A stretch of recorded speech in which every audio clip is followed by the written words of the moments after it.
नमस्कार, मैं हूं आपके साथ मयंक। देखिए, आज 13 तारीख है और जंग का 14वां दिन और एक ऐसी खबर आई है जिसने पूरे सोशल मीडिया में सनसनी फैला दी है। खबर है अमेरिका के aircraft carrier Gerald R Ford में आग लग गई और आग भी छोटी मोटी नहीं, अच्छी खासी जबरदस्त आग लगी है और उसके बाद कई सैनिकों के घायल होने की भी खबर है। देखिए, ये एक ऐसी खबर है जिसने इस पूरे युद्ध की सबसे बड़ा माइलस्टोन माना जा रहा है इसको। और इस तरह के दावे हो रहे हैं कि ईरान के मिसाइल अटैक की वजह से या फिर शायद 136 ड्रोन गिरा जेरल्ड आर फोर्ड पर जिसकी वजह से ये आग लगी, जबकि अमेरिका के दावे दूसरे हैं। मैं आपको दोनों बातें बताऊंगा, लेकिन पहले देखिए रेड सी में इसकी लोकेशन बताई जा रही है। जेरल्ड आर फोर्ड अमेरिका का वो एयरक्राफ्ट कैरियर है जिसमें 5000 से ज़्यादा सोल्जर्स हैं, सैनिक तैनात हैं और 75 फाइटर जेट्स हैं। और इन फाइटर जेट्स में F-18E सुपर हॉर्नेट प्लेन्स भी हैं, F-35 जेट्स भी हैं, इसमें डिफेंस सिस्टम लगा हुआ है, पेट्रियट लगा हुआ है, कई तरह के चॉपर्स भी हैं। उसके बावजूद ये कहा गया, जो खबर आई, देखिए सबसे पहले खबर शुरू कैसे हुई। खबर अचानक आती है कि जेरल्ड आर फोर्ड में आग लग गई है और आग लगने में कई सैनिक बुरी तरह झुलस भी गए।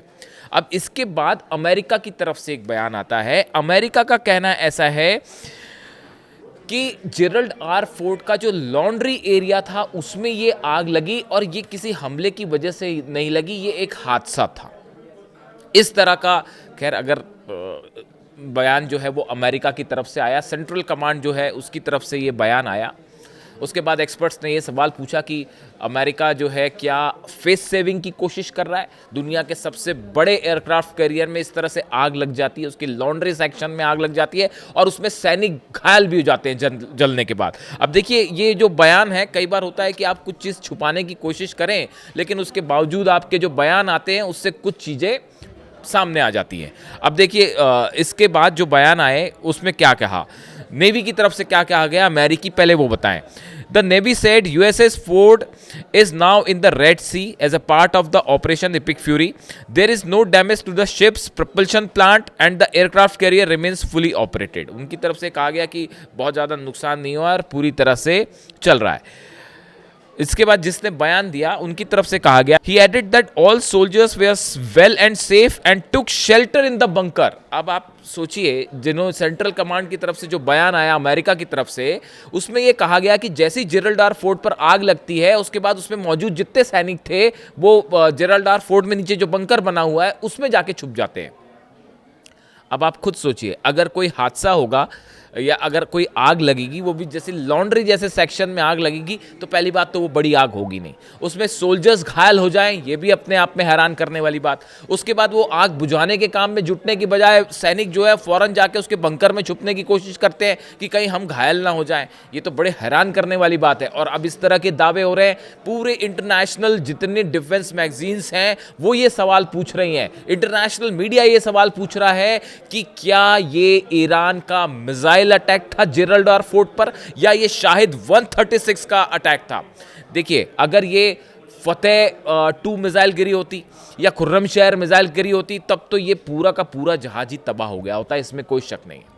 इसलिए मैंने कुछ एक्सपर्ट से बात करने की कोशिश की जो कि मैरीटाइम वॉरफेयर को जानते हैं, जो समंदर में जहाज़ों पर हमले होते हैं उनमें किस तरह का नुकसान होता है। अब इस पे जो खबरें आई हैं कि इसके एक सेक्शन में आग लगी, आग बहुत तेजी के साथ फैली, ये बिल्कुल वही पैटर्न बता रहा है जिस तरह के हमले आप दुबई में देख रहे हैं, जिस तरह के हमले आप सऊदी में देख रहे हैं, जिस तरह के हमले आप इराक या कुवैत में देख रहे हैं। जब शाहिद ड्रोन से अटैक होता है, अटैक होने के बाद एक बड़ा ब्लास्ट होता है और एक पर्टिकुलर एरिया में काफ़ी ज़्यादा फ्लेम्स दिखाई देती हैं, आग की लपटें दिखाई देती है।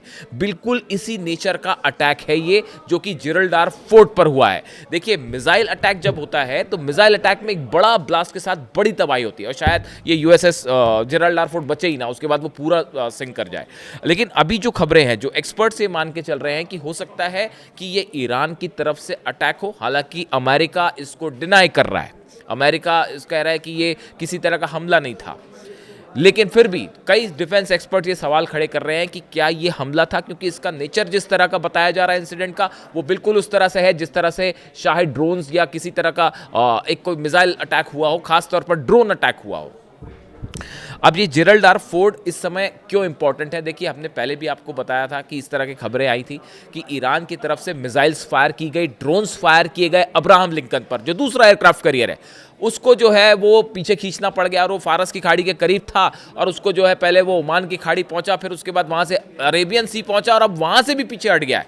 यानी उनको ये डर सता रहा है कि कोई मिसाइल ईरान की ना गिर जाए। इतना जबरदस्त खौफ अमेरिकन नेवी में कि आप सोच नहीं सकते।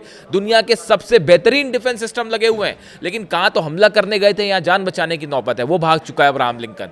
अब ये जो जेरल्ड आर फोर्ड है, इसको भेजा गया था इजराइल की रक्षा करने के लिए। ये अमेरिका भी समझ रहा था, इजराइल भी समझ रहा था कि जैसे ही हम ईरान पे हमला करेंगे उसके बाद पहला निशाना जो है वो इजराइल होगा।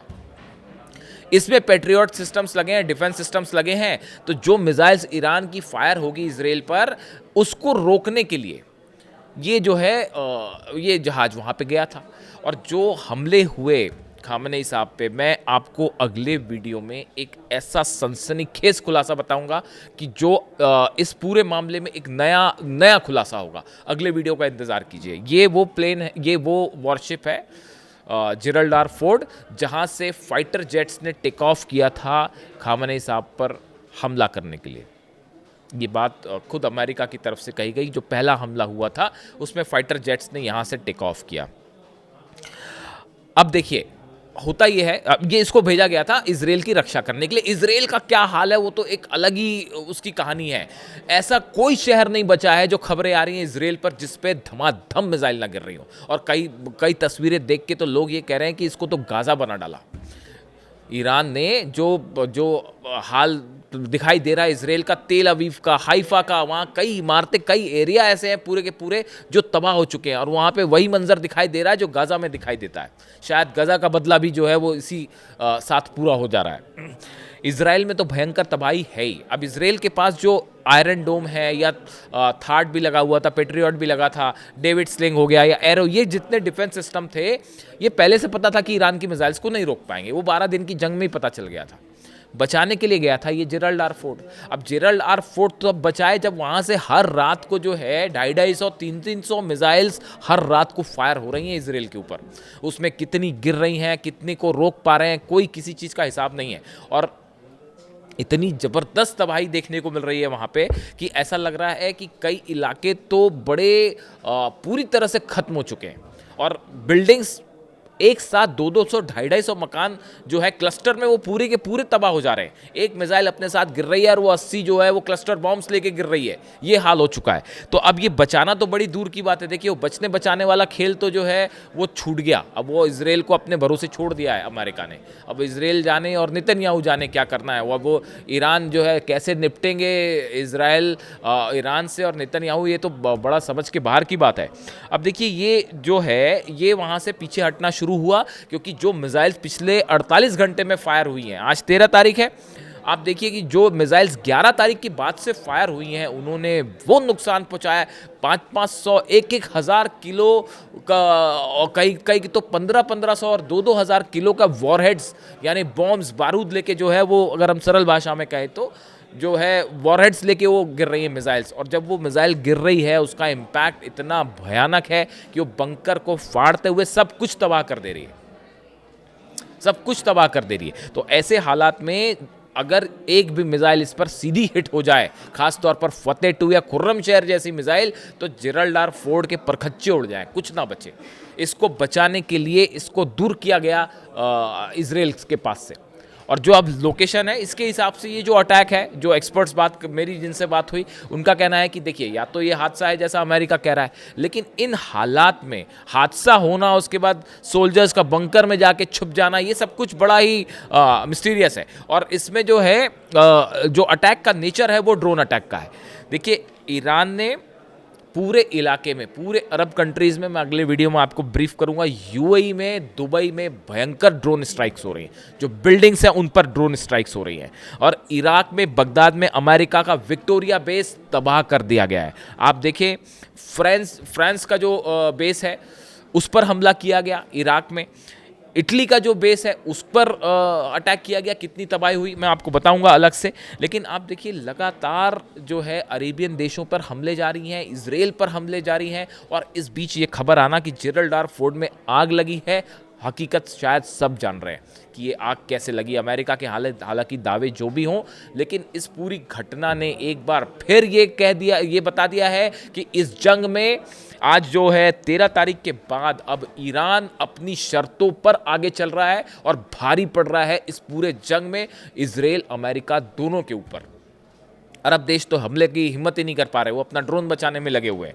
अब इसके अलावा देखिए जो कल जिस तरह से मुश्तबा खामेनी नए सुप्रीम लीडर का बयान सामने आया, और उसमें देखिए मैंने कल एक वीडियो बनाया था कि उसमें मैंने आपको बताया था कि किसी भी सूरत में ईरान की सेना कोई बातचीत को तैयार नहीं है। अब ये ऑल आउट जंग होगी, और जब तक खामेनी साहब के हत्यारों को सज़ा नहीं दे दी जाती तब तक ये जंग जारी रहेगी। ये बात मैंने अपने पिछले वीडियो में बताई थी आपको सोर्सेज से। और कल ही रात को देखिए बयान आता है मुश्तबा खामेनी का, और उनकी तरफ से ये बात साफ कर दी गई कि जब तक हत्यारों को सज़ा नहीं दी जाएगी जंग नहीं रोकी जाएगी।